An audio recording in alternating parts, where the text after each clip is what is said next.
सखी भक्ति 21। मधुरा भक्ति के द्वारा, मधुरा भक्ति यानी 1 से 5 जो भक्ति के रस है माधुरी भक्ति तक, उसके द्वारा जिसने उपासना करी है उसे कौन सा लोक प्राप्त होता है। ये प्रसंग श्री हित हरिवंश जी महाराज जी ने श्री राधा चरितमृत में बताया है। भाग 32 वो बताते हैं कि प्रेम के कुछ लोक है, ये यंत्रवत है और सर्वोच्च है। वैकुंठ लोक शांत लोक है, वो भगवान श्री नारायण का लोक है और भगवान नारायण का रूप शांत है। इसीलिए वैकुंठ शांत रस के उपासकों का लोक है। पर इस वैकुंठ में दास्य रस भी शांत रस के साथ चलता है। अपने आप को दास मानते हैं वैकुंठ के पार्षद, और भगवान नारायण शांताकारम है। इसीलिए शांत रस इस लोक की विशेषता है। इस वैकुंठ लोक के उत्तर दिशा की ओर गोलोक है। वहाँ की उपासना वात्सल्य रस और सख्य रस की है। कृष्ण मुरली मनोहर के रूप में वहाँ नित्य रहते हैं। यशोदा, नंद बाबा, बलभद्र, मनसुख, मधुमंगल, श्रीदामा इत्यादि सखा अपने शाश्वत सखा श्री कृष्ण के साथ खेलते हैं और नवीन नवीन लीलाएं वहाँ होती ही रहती है। इस गोलोक के कुछ ऊंचाई पर एक दिव्य कुंज है, जहाँ यमुना जी बहती है। सखियाँ अपनी स्वामिनी श्री राधा रानी को नित्य लाड लड़ाती है और कुंज लोक की स्वामिनी आह्लादिनी शक्ति है। इस कुंज में रहने का अधिकार मात्र सखियों को ही है। यहाँ सखा या किसी पुरुष का वास संभव ही नहीं। पर हाँ, इस कुंज लोक में कृष्ण के सखाओं का आना जाना संभव है और गोलोक से ये सब आते जाते भी रहते हैं। जब जब कुछ विशेष लीला का संपादन श्याम सुंदर को करना होता है तब। अब इस कुंज लोक के ऊपर एक निकुंज है। इस निकुंज में पुरुष का प्रवेश वर्जित है। पुरुष यानी अहंकार। ये विशुद्ध प्रेम लोक है और विशुद्ध प्रेम में अहंकार की तनिक भी संभावना नहीं है।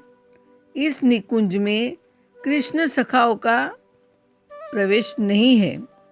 यह निकुंज लोक अष्टकमल दल के समान है। इसके मध्य में दिव्य सिंहासन है, जिसमें श्याम सुंदर अपनी आह्लादिनी के साथ विराजते हैं।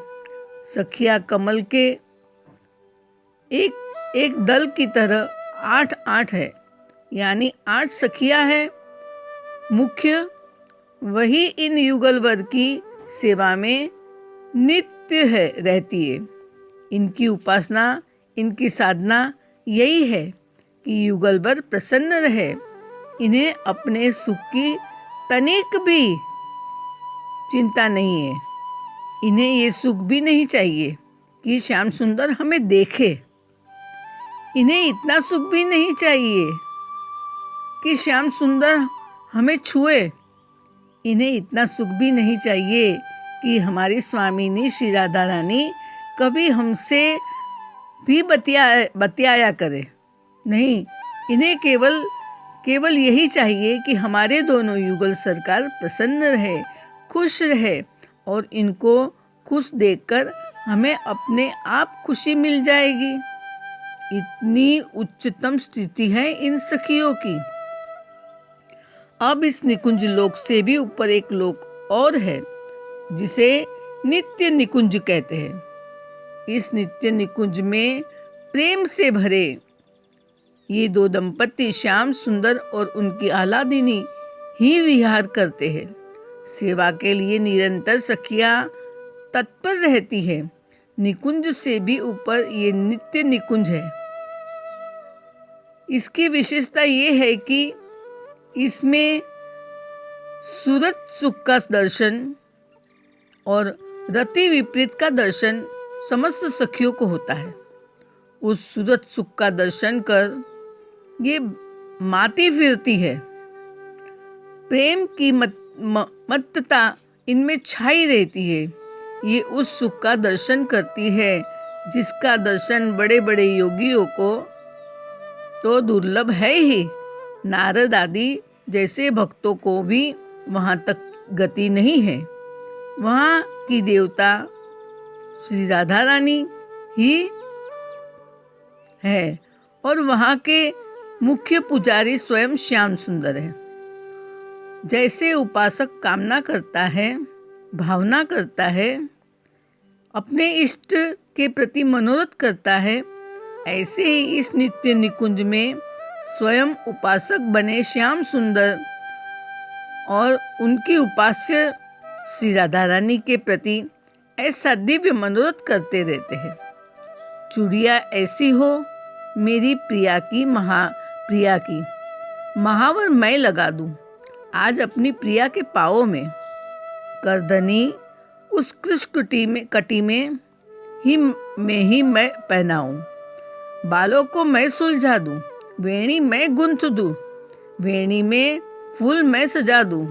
उनको सुंदर साड़ी पहनाकर दूर खड़े होकर मैं उन्हें देखूं। चंद्रिका माथे में अच्छी नहीं लग रही, दूसरी चंद्रिका लाना ललिते। इस प्रकार अपनी प्यारी श्री राधा रानी के गौर देह में चित्रावली मैं बनाऊं। हाथ में सुवर्ण की पतली तुलिका ले केसर से उनके वक्ष में पुष्पों के चित्र अंकित करूं।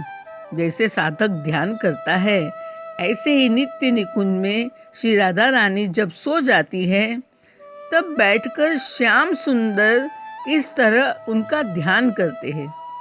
नेत्र बहने लगते हैं। इस प्रेम पूर्ण ध्यान से इनके वो स्थिति विचित्र हो जाती है।